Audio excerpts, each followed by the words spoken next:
आज आमी बानाबो देसी कातला दिए फुलकपि दिए एकदम एकदम घरोया रेसिपि एकटी बानाबो। तो देखुन आमि केमन करे बानाई। एकदम पुकुरे टाटका देसी कातला नियेछि आर नियेछि फुलकपि। चलुन शुरू करी। आमि माछटिके नुन हलुद मेखे रेखेछि। तो आमि सबार प्रथमे माछगुलो आगे भेजे नेब। बंधुरा तेल गरम हये गेछे, आमि माछगुलो एबार भेजे निচ্ছি।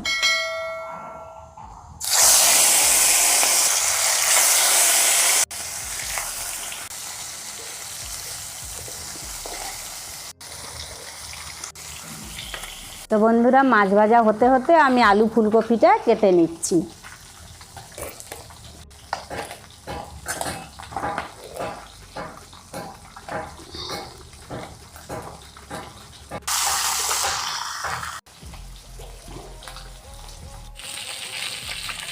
माछ भाजा হয়ে গেছে, এবার আমি ওই তেলেই আলু আর ফুলকপিগুলো একবার ভেজে হালকা সেদ্ধ করে নেব। ভালো করে ধুয়ে আমি এগুলোকে ওই তেলে একটু হালকা সেদ্ধ করে নেব।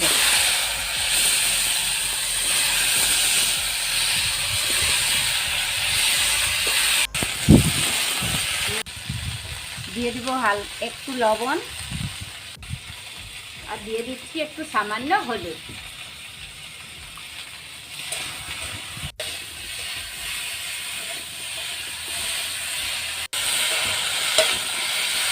ফুলকপি আলুগুলো একটু ভাজা ভাজা হয়ে গেছে, আমি এবার একটু জল দিয়ে সেদ্ধ করে নেব।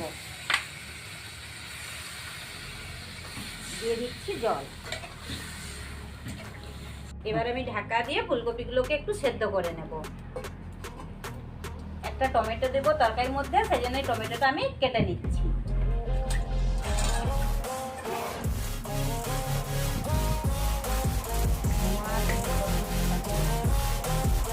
এবার আমি তরকারিটা ঢাকা দিয়ে দিচ্ছি।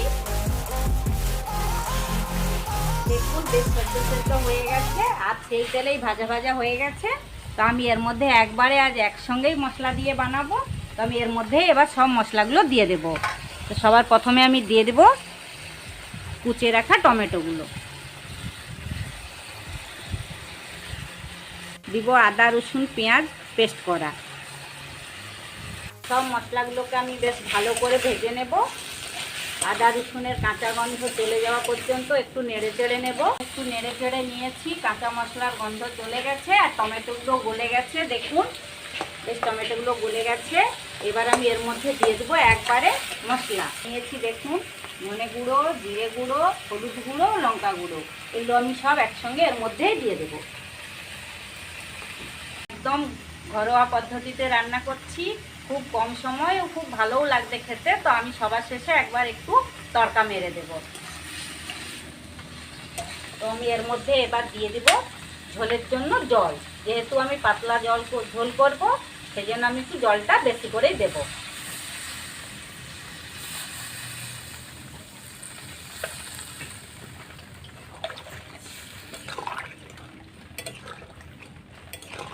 এবার আমি ঢাকা দিয়ে ঝোলকে ফুটতে দেব।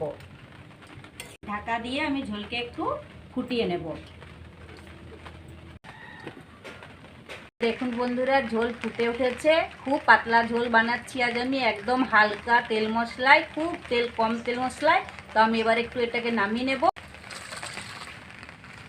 তেল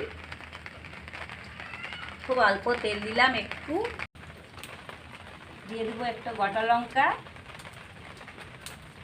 একটা তেজপাতা, খুব সামান্য পরিমাণে হিং।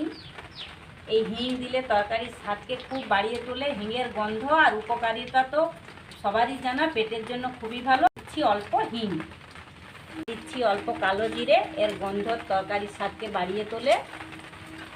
আর দিচ্ছি কুচানো পেঁয়াজ।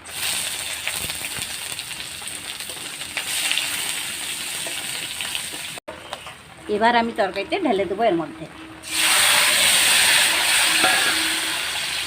খুব সুন্দর একটা গন্ধ বেরিয়েছে। খুব হালকা তেল মশলায় এই রান্নাটা করে ফেলেছি আমি, আর খুব তাড়াতাড়ি রান্না হয়। এবার আমি দিয়ে দিচ্ছি এর মধ্যে ভেজে রাখা মাছগুলো।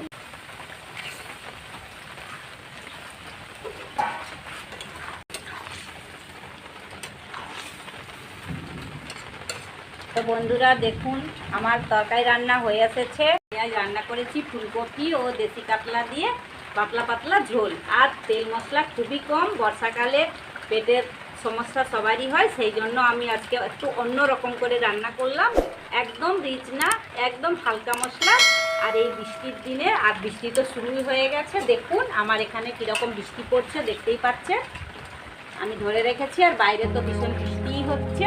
তো আমার রান্নাও হয়ে এসেছে, তো গরম গরম পাতলা ঝোল দিয়ে ভাত খেতে সবারই ভালো লাগে। তো চলুন আজকের ভিডিওটি আমি এখানে শেষ